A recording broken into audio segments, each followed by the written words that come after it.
Hello and welcome back to Endeavour. In this little video I'll be unboxing my new Campark Ultra HD 4K Action Camera.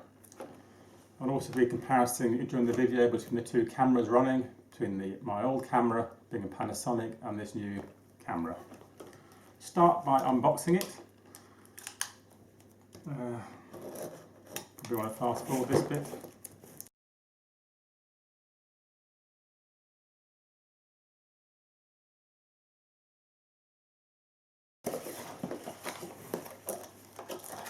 For starters, not only comes with the first battery, it also comes with a second battery. And very similar to a GoPro for style, similar sort of size I'm guessing. Similar style action, lifting it up to access it. And I haven't pushed record yet. No, that one's recording, this one isn't.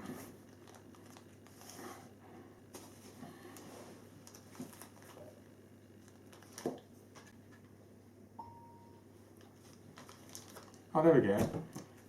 Campark is now recording, so we'll see how that one compares to the Panasonic. You may be wondering why I'm able to record on the Campark if I'm just unboxing it today.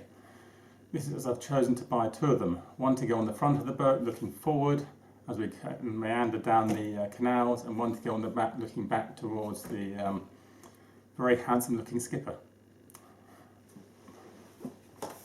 And the back of the boat obviously. So, Campark 4K HD Ultra Camera. Hello again. This is a quick run through of some of the benefits and features that this new Campark 4K HD X5 camera has. It's obviously 4K at 30 frames per second, 2.7K at 30 frames per second, 1080p at 60 frames per second, 1080p at 30 frames per second, 720p at 120 frames per second. It's able to record in time lapses of 1 second, 5 second, 10 second, 30 second and 60 second. It's Wi-Fi connected, which enables me to record and control the camera from my tablet next to me. So much easier than to keep jumping up and trying to push the stop button on my camcorder. Supposedly it's a 170-degree wide-angle lens. It does look quite wide on the table, as it's got virtually the entire dining table in, which is 1.8 meters long. It's able to be submersed to 40 meters. It's able to be submersed to 40 meters or 131.2 feet. It comes with two battery packs. You can see on that camera. So there's two battery packs. Each are rechargeable lithium 1050 mAh batteries and will run the cameras individually up to 1.5 hours. If you're using it on normal mode, apparently it drops down to about 45 minutes to an hour on Wi-Fi mode. So, total recording time with both batteries will give me a total of 3 hours. However, every time you pull the battery out and change it, it resets to default settings as it doesn't have an internal battery. That's the only downside to the camera I can have. However, it doesn't take more than a couple of minutes to change all the settings back again. Currently, the Campark camera is recording in 4K 30 frames per second, and I'm controlling it through my iPad. What else? Where was I going with that? It also has a dash cam mode, so you can put it into the back of your car, and you can set it up so that it automatically starts recording and powering up as soon as you turn the ignition on, or powering it on, without having to think about it. Therefore, it will loop record in intervals of where's it gone? 1 minute, 3 minute or 5 minute. Loop record means it records over itself every 1 minute or 3 minutes or 5 minutes, obviously as you don't want to record your entire journey and fill the memory card up. Most importantly, it has EIS or electronic image stabilizer, which helps with motion when you're moving around with the camera. One of the benefits and reasons I went for this particular camera. It does have slow-mo mode on it, but slow-mo is only recording in 1080p and 720p, so it's unable to record slow mode in 4K. Right. It also comes with a webcam mode, so you can leave it plugged in, it will still power on when it's plugged in and you can record yourself. And most importantly, it has an auxiliary mic input, which means I can plug in a 2.5mm microphone for vlogging with. Just go back to the unboxing. Where was I? So it comes with a waterproof case. Sorry, the camera can't see it. It comes with a waterproof case. It's got the little camera. It's got so far 2 batteries. Campark is picking those up. Additional accessories it comes with. Let's see. It's got a spare backing glass for the waterproof case. So if this becomes damaged or broken or scratched heavily, I can swap it over with a fresh piece of Perspex. Interestingly, it also comes with a new piece of stainless steel pin. I'm guessing if you dropped it, then obviously that might have been broken in the unit. Put that there. It comes with the microphone, as I said before. It's not an optional extra, it comes in the box. Let's see how long it is. Because quite often they're, in this price bracket, really short. So that is, what, 1.5 meters? That's usually enough for me to, actually it's a lot more than enough length for vlogging with. In fact, it's probably enough to do across this table. I mean, I could vlog with it now, but I shan't because it's just in the way. So, microphone. It comes with the USB sync cable or power cable.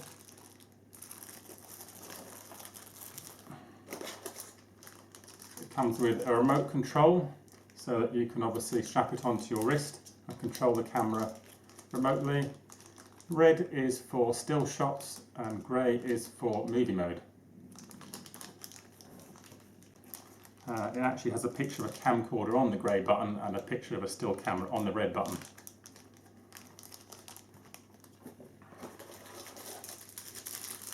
Got one of our first straps, strap the remote onto your wrist with, or wherever.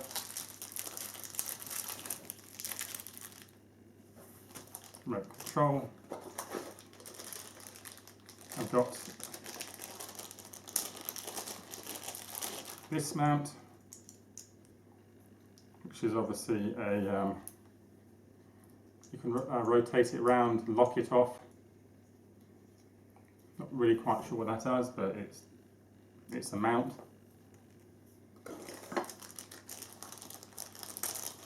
It comes with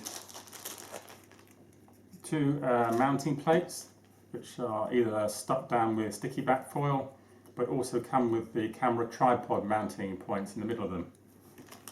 The first one has the camera tripod mount, the other one is just a bolt down, so, but with sticky back on.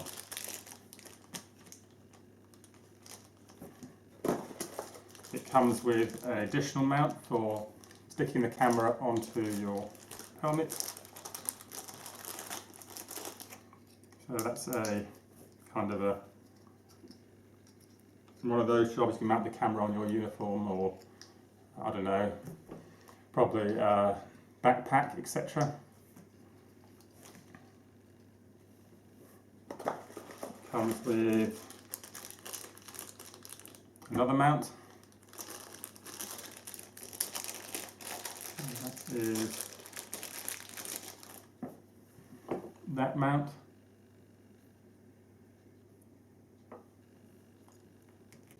So that was the other mount, for those who are interested.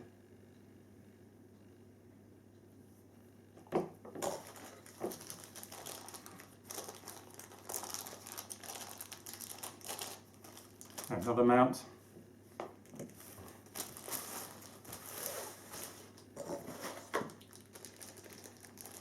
Another mount.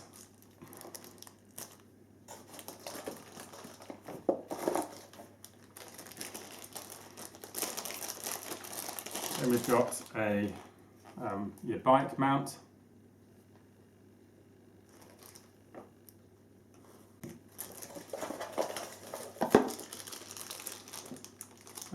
This is the mount for mounting onto the base plate. So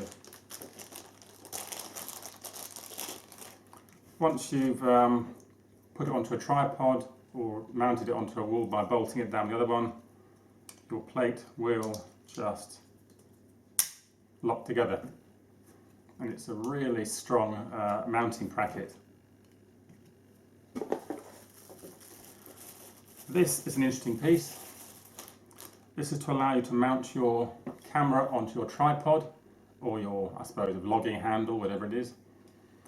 But most interestingly, not only does it have the mount on the base of it for mounting onto your tripod, which is here for both cameras, it also has one on the top. So you can mount your microphone or additional camera, or not camera, your phone on top of it. And therefore use the phone as a screen.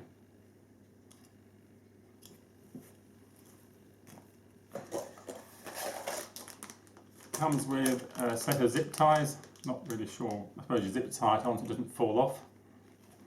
Probably quite good when you're diving. It comes with 3 additional straps.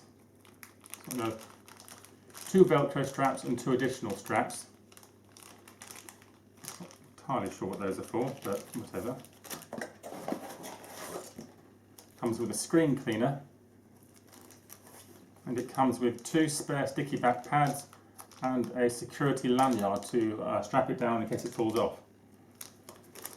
Now, amazingly, this camera only cost me £36. It's a lot of camera for that price bracket.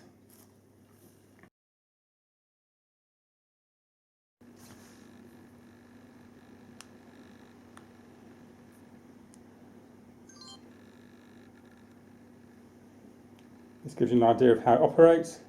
You press the front button to go into mode, camera, nothing on there, movie mode. You can scroll up and down through video resolution, which are obviously, let's say, 4K 30 frames, 22.7K 30 frames, 1080p 60 frames, 1080p 30 frames, 720, 120 frames. Okay, then we've also got electronic stabilizer on or off, looping mode, which gives you things like 1 minute, 3 minute, 5 minute.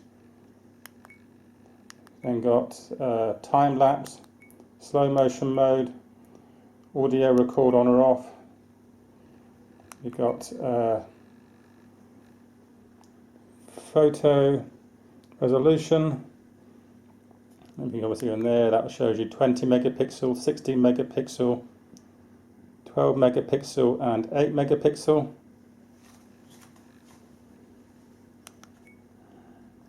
Then got time-lapse photos, burst photo mode.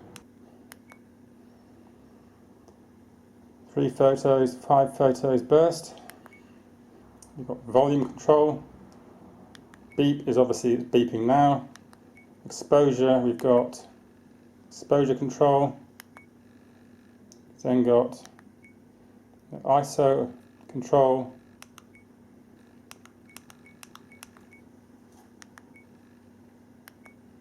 Auto, ISO 100, ISO 200, 400, 600, 1600.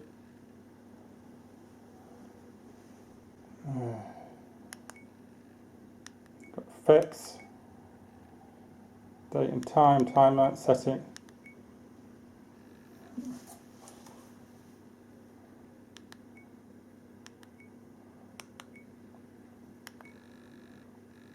That's briefly on the menu. That's the side, giving you the up and down controls. It's the back. Obviously, that's the other side. The bottom is a 2.5mm microphone jack. Above that is the USB. Above that is the HDMI input. The HDMI cable is an optional extra, and it carries, this is the, next to it is the micro SD card, which takes class 10 FAT32 8 to 64 gig cards. That's the front. Not sure if it picks it up, but under the grille is a stainless steel grille protecting the microphone. It's 4K. That's the mode and power button. And on the top, you've got the OK button, record button, or whatever else you want to use it for. And battery goes in the bottom. That being the battery that it takes.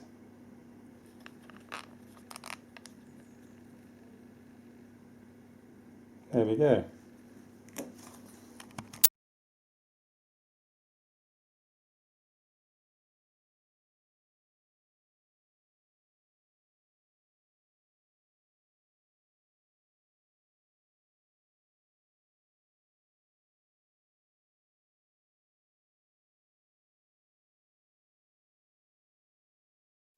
And here we are again. Can you tell a difference? We'll soon find that when we play it back. On a side note, I have just discovered that this camera doesn't have a built-in speaker, so when you play back the images, there's no sound. But you can apparently use the app on your phone to be able to listen to it back. Apparently. Right, let's go back inside. If you like what you saw, then please give us a thumbs up. If you'd like to leave feedback, then please comment down below. Otherwise, we'll see you next time for another stimulating little Narrowboat related video, or in this case, product review. And don't forget to subscribe.